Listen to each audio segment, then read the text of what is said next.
2009 सालापासून एक भीतीचं वातावरण कायम मोहिते पाटील कुटुंबाच्या बाबतीत एक चित्र, एक नरेटिव्ह सेट करण्याचं काम इथल्या काही मंडळींनी केलं. अनेक मोठ्या प्रमाणावर अख्ख्या जिल्ह्यातच या बाबतीत नरेटिव्ह पास केला. लोकांनी अनुभव घेतला, कार्यकर्त्यांनी अनुभव घेतला आणि अनुभवातून असं झालं की पक्क ठरवलं इथल्या जनतेने, सोलापूर जिल्ह्यातल्या जनतेने असं काय मनात ठरवलं की उघड उघड सांगायला लागली छाती टोकपणाने. एकतर मला दम देत होती सगळी फिरत असताना. मी चाचपणी करण्यासाठी प्रत्येक गावोगावी फिरत होतो, विशेषतः माडान करमाळा पंढरपूर तालुक्यात. मला असा दम दिला, काय बी करायचं आणि तू तरी हातात घ्यायची म्हणले तर आमच्याकडे यायचं इथून पुढं राजकारणासाठी. सुखदुःखात या महबूबबाई अशी म्हणायची लोक. मला उभं राहू का असं विचारायचं मी ज्याला त्याला. नाही नाही, तुम्ही उभं राहायचं, ती पण पवार साहेबांची तुतारी घ्यायची. आणि हा सगळा रिपोर्ट आम्ही आदरणीय दादासाहेबांना दिला, मोठे दादांना दिला. दादांनी 1 वर्षापूर्वी आधीच ठरवून टाकलं होतं की पवार साहेब अडचणीत आहेत, तर ते आम्हाला पोरांना कसं बोलायचं म्हणून हे असायचे. परंतु दादांनी पक्क ठरवलं होतं. फक्त एकदा विषय काढला काय करायचं, मला बोलून हसून म्हणले साहेबांबरोबर जायचं. आणि त्यावेळेस ठरवलं आम्ही की दादांचा जो आदेश आहे तो मोडायचा नाही आणि कुटुंबात कुणी दादांच्या पुढे जात नाही. आता आम्ही सगळे उन्हाळे पावसाळे बघून झालेले आहेत आमचे. आता पुढच्यांना वेळ आलेली आहे सगळे उन्हाळे पावसाळे बघायची. दादांची आणि पवार साहेबांची जी मैत्री होती, एक राजकारणाची पद्धत होती. साहेब या जिल्ह्याचे पालकमंत्री होते, दादा जिल्हा परिषदेचे अध्यक्ष होते त्या काळात, किंबहुना त्याच्या आधीपासून सकार मर्शी कारखान्यापासून उभारणीपासून संबंध होते. परंतु राजकीय जास्त संबंध आले ते 1970च्या आसपास पासून आतापर्यंत. मध्ये नवीन नवीन इच्छुक आपल्या 2009 मध्ये सगळ्या जिल्हाभर पसरले. सगळा अनुभव सगळ्यांनी घेऊन झाला. जसं महबूबबाई बोलले की आमच्या बाबतीत एक गैरसमज आणि दादांना दूर करण्याचं काम काही मंडळींनी केलं आणि त्याचा सगळ्यात जास्त नुकसान कुणाचं झालं असेल तर सोलापूर जिल्ह्यातील जनतेच झालं.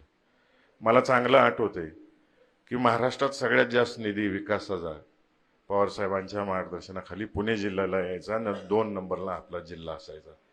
कुठलीही योजना घ्या, कोणतंही काम असू द्या, की 2 नंबरला आपल्याला झुकतं माप पवार साहेबांच्या मार्गदर्शनाखाली, दादांच्या नेतृत्वाखाली आपल्या जिल्ह्याला यायचं. परंतु स्वस्वार्थी भरपूर झाले. स्वतःच बघणाऱ्यांची संख्या आपल्या जिल्ह्यामध्ये मोठ्या प्रमाणावर वाढली. सगळ्यांना घेऊन चालायचं जे धोरण होतं या जिल्ह्याचं, विशेषतः दादांचं, गणपतराव देशमुख साहेबांचं आणि परिचारक मालकांचं होतं, त्या धोरणाला कुठं तर काही मंडळींनी गालबोट लावण्याचं काम केलं आणि त्याचे परिणाम आज जिल्ह्यातली जनता भोगती. परंतु आता या लोकसभा इलेक्शनपासून जसं दादांनी निर्णय घेतला की असा काय बदल आपल्या सोलापूर जिल्ह्यात झालेला आहे आणि जनतेने असं काय मनावर घेतलेलं आहे की फक्त आणि फक्त पवार साहेबांना साथ द्यायची, दुसरीकडे इकडे तिकडे बघायचं सुद्धा नाही आणि घाबरायचं सुद्धा नाही. आणि त्यात 1 नंबरला माडा तालुका, पंढरपूर तालुका आहे. हे कुणाच्याही इकडे तिकडे बघायचंच नाही, जायचं मशीन तो तरी ठाक मारून बाहेर यायचं. बरोबर आहे का नाही? आता अजून एक भीती आहे, आता स्टेजवर बसलेल्या सगळ्यांनाच सांगतो, अजून एक भीती इथं सगळ्या बसलेल्यांना, म्हणजे पंढरपूरचे असू द्या, माळशिरसमधले असू द्या किंवा माड्यातले असू द्या, की लय जण इच्छुक झालेत माड्यात. आणि काय होतंय, चिंता करू नका, सगळी समजूतदार आहेत आपली. जेवढी काय इच्छुक आहेत तिथं माझ्या मागच आहेत, सगळी समजूतदार आहेत. आणि सगळ्यांनी ठरवले जो काय पवार साहेब आणि दादा निर्णय देतील तो मान्य असेल. पण ह्यावेळेस माडा करमाळा नुसतं नाही, नुसतं माळशिरस नाही, नुसतं सांगोला नाही, सोलापूर जिल्ह्यामध्ये महाविकास आघाडीच्या 11च्या 11 उमेदवार कसे येतील याचं नियोजन करायचं आहे आपल्याला. आणि भिवू नका आता तुम्ही मला खासदार केले, सध्या मी आणि प्रणितताई आम्ही दोघंच आहे, बाकीचे अख्ख विरोधातलं आहे खाली. त्यामुळे बिनधास्त कधी फोन लावा, हक्काने सांगा.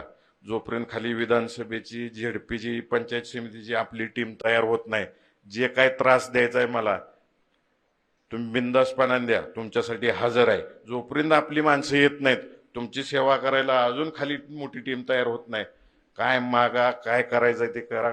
पोलीस स्टेशन असू, तहसील ऑफिस असू, झेडपी असू, हक्काने सांगा तुम्ही. त्यासाठी कायम उपलब्ध असेल. जेव्हा टीम मॉडेल खाली हाताखाली आमच्या आम्ही सगळे मिळून काम करू, तेव्हा ठीक आहे, लोड कमी झाला. आज 24 तास काम सांगा, 24 तास तुमच्यासाठी हजर आहे. फक्त आता आपल्याला बारकाईनं सगळ्यांनी नियोजन करायचं आहे. तुम्हाला सगळ्यांना माहिती आहे, इलेक्शनला आपल्याला वाटत होतं की आपलं लीड 3 लाखाच्या आसपास पोचलं असं वातावरण होतं.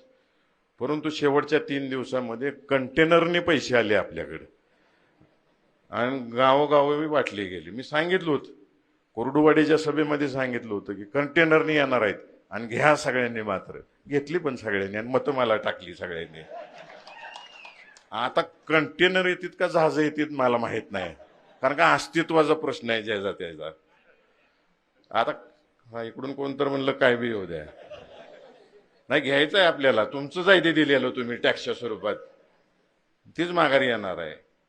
खरं मत मात्र तू तिररील टाकायचं आहे सगळ्यांनी. सांगायचं तात्पर्य एवढं तुम्हाला सगळ्यांना की ह्या इलेक्शनमध्ये काही जण निसटली आपल्या वाघरीतनं, ती वाघरीत माघारी आणायची आहेत. बारकाईने नियोजन करायचं आहे. आणि 60,000 बाबा तुम्ही मला तसं दुसरी जी पिप्पानी होती दोन्ही मिळून 60,000च्या पुढे लीड जाते. 65,000पर्यंत जाते. आता आपण सगळ्यांनी ठरवायचं आहे, विशेषतः आम्ही वर बसलेली आणि प्रमुख कार्यकर्ते, 70चा आकडा डोक्यात ठेवायचा आहे. 70,000च लीड बसलं पाहिजे. या पद्धतीनं नियोजन आपण सगळेजण करूया, बसूया. जिथं जिथं तुम्हाला माझा वापर करून घेता येतोय, जनतेची कामं करून घेण्यासाठी बिनधास्तपणाने करा. मी तुमच्यासाठी उपलब्ध आहे. अधिक वेळ घेत नाही. अजून दादांना आणि ताईंना बोलायचं आहे. आपण सर्वजण आला त्याबद्दल सगळ्यांचे आभार मानतो आणि माझे 2 शब्द संपवतो. जय हिंद.